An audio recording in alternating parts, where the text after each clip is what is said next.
Hey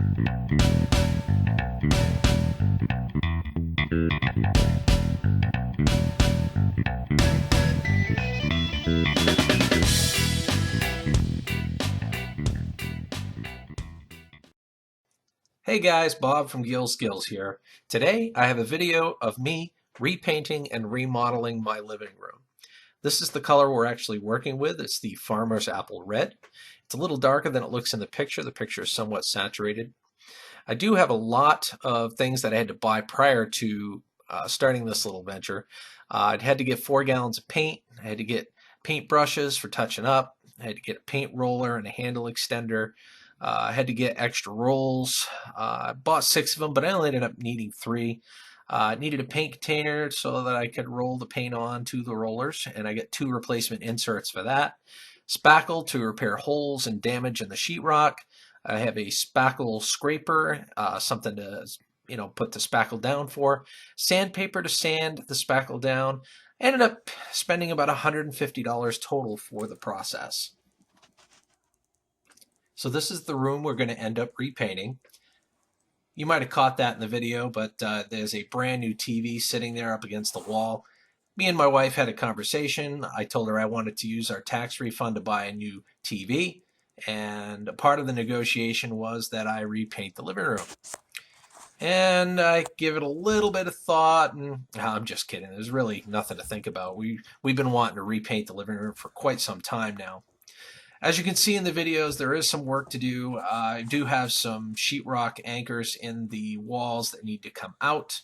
So as you see the living room there, we got the front foyer, and then we're going to be painting this hallway as well. So the pictures need to come down, the trim needs to come down, the switches and the plug covers need to come off. And here you can see me starting to take those off. Having one camera in one arm and having a tool in the other, and being shaky to boot, was kind of difficult for me to film some of this. So please give credit where credit is due. The last time the house was painted, the person that actually put the covers up put them up a little too premature. The paint wasn't completely dry, and therefore it kind of sealed in the covers. So I just kind of had to tap a little bit to get them out. Like that. This here is damage caused by my love seat. The boards in the back of the love seat had broken from the kids jumping on the couch too quickly and went right into the wall. Caused a great deal of damage, but is most certainly repairable.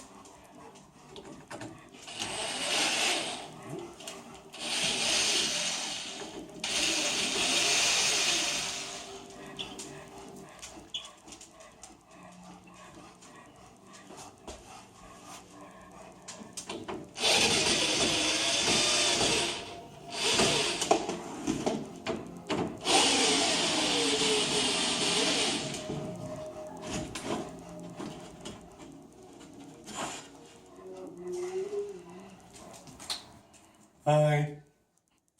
How you doing? My good buddy's filming me. Hi, Greg. Hey, Bob. Okay, so anyway, that's Greg. He's a good guy. He shall remain faceless. And if he's ever in my videos, he shall be digitized or something. And his words blotted out with ridiculous jargon.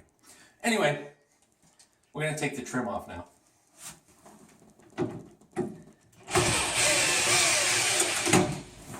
So how you been, Greg?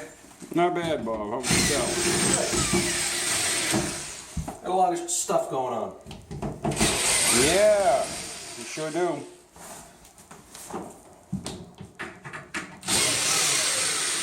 This trim is not on in the conventional sense. The contractor we had was kind of a dick and did a lot of cutting corners.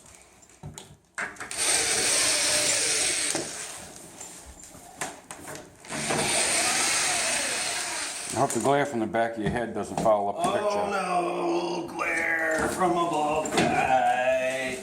Glare from a bald guy. So anyway, we got to do this in the hallway, and we've got to do this in the living room. Take all the trim off. I've already taken off the pictures and the covers for the light switches and the plugs. Pulled out all the sheetrock anchors, except a few. I got to get a few more. But other than that, we're just about done. And then we're going to wipe down the walls, get all the cobwebs and stuff off, because we're crappy cleaners here. We really don't clean well. We just like a lived-in house. Right, Greg? Yeah, right, Bob. Okay, no, fair enough. Okay. Anyway, I'm going to take this off and take the rest of the trim board off, and then we shall start on cleaning the walls and getting them prepped for all the spackle that we're going to need to throw on. I also removed the screws to the radiator housing, separating it from the wall so I can paint behind it. What I'm using as spackle, it's the DAP Drydex spackling. Goes on pink, dries white. Yay! That's what it looks like, pink, and it goes on and it dries white. Far, I was able to get the first coat of spackling on the walls. It looks pretty good. Most of the spots don't require a second coat. That is actually what was behind the love seat, and the love seat broke, so the wood stuck out, and it made all sorts of, it made a pincushion of the wall more or less, so I had to get that all spackled up. It looks really good. I think I'm going to leave it as is. I might touch up a few areas, but the walls look good. The first coat of spackling is done. I'm going to do the second coat of spackling now, and then I'm going to start taping up to run the first coat of paint. All right, guys, you're going to have to bear with me here, because it's really hard to negotiate the camera in some of these areas, especially when I don't have somebody filming with me. But this hole right here, and this hole right here, and I don't know if you can see it, but there's one over here on the left-hand side. All three of those need touching up. Most of the holes came in fine. They're flush with the wall, so when you paint, you won't even tell that there was a hole there. There was wall anchors in here that was holding up pictures. So I'm going to take my pink spackle, and I'm just going to take it, and I'm going to basically create a thin layer over the top like that. You really don't want to put too much on there, because when you go to sand it, when it's all dry, it's going to turn white. But when it's all dry and you sand it down, it's going to create a big powdery mess. And you really don't want all that much in there. So I'm going to continue with what's left on my spackle. I'm going to touch up these other two areas.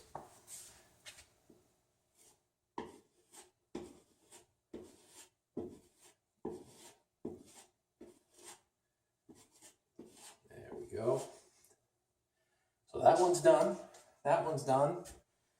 And I don't know if you can see me. Let's see. Let's check and see. Oh, you can see it now because I moved the camera. Okay, so this upper one here needs a little bit. So I'm just going to take a little bit of spackle and make sure that that it's nice and even. Maybe has a tiny bit of a crown on there, so that, if, once it dries, it does tend to shrink a little bit. So you want to make sure that you have enough there so when it does shrink, it doesn't kind of sink into the hole and create another divot, in which case you need to put a third coat on, which is a giant pain in the butt. So now what I'm doing is I'm just simply wiping down the trim, and I'm getting it ready for the blue paint. I'm also going to do it for the bottom of the baseboard, so that's going to get pulled out, and we're going to paint in there. I'm going to go ahead and wipe all that down so that the tape will adhere to it.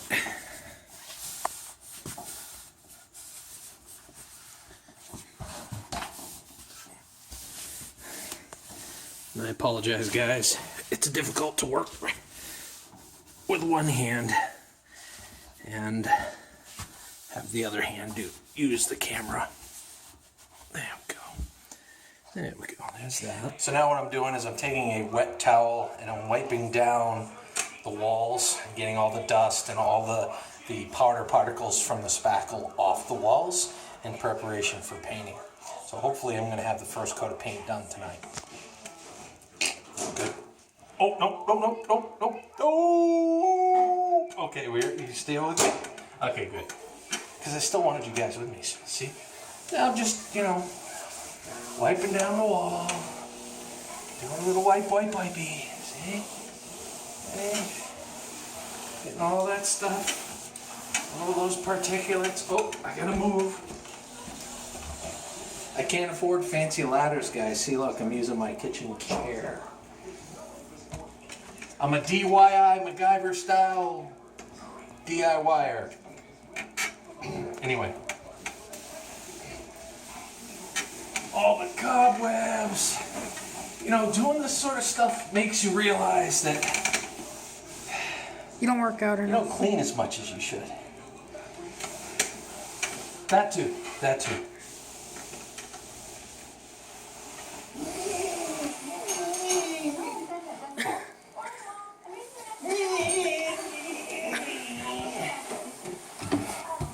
Oh, the chair's in my way.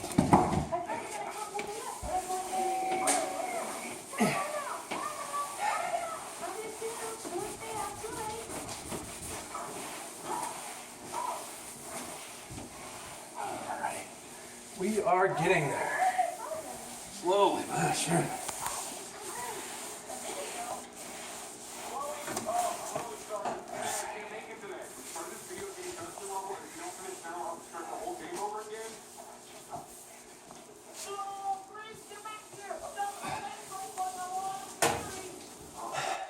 So now what I'm doing is I am getting all the top edges painted. Probably do the first couple of coats with that. Also going to do the corners and do a little touching up before I take the roller out. So it makes it a little easier for the roller.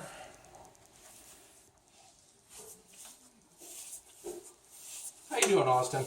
Good. You have a good day, buddy? Yeah. Did you get your homework done? Yeah. Playing some college backups too. Awesome.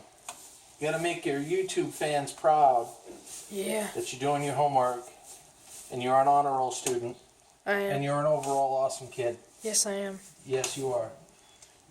Yes, you are. So as you can see, there's a lot of bleed through as far as the white wall goes. There's going to need to be at least 2 to 3 coats before this will be solid and we won't see any bleed through from the old paint. I'm also using a paint and primer mix just so that there's no issues with flaking or anything like that later. I don't want to do this more than once. Oh yeah. Guess what? We're painting. We're painting now.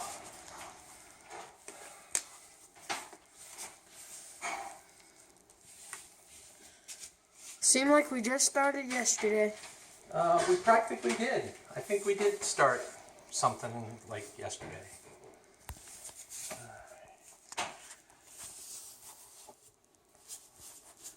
How's it looking, guys? Tell me what you think. Feedback's important. Just so you know, any of the bleed up through the ceiling, I'm going to have border. What's the word I'm looking for? Trim. I'm going to have trim up here, so it's going to cover all that up. There we go. There. One window down. One big window to go. One door to go. And then we got a corner. And then that'll be it for the first coat for the trim. Woohoo! We're getting it done!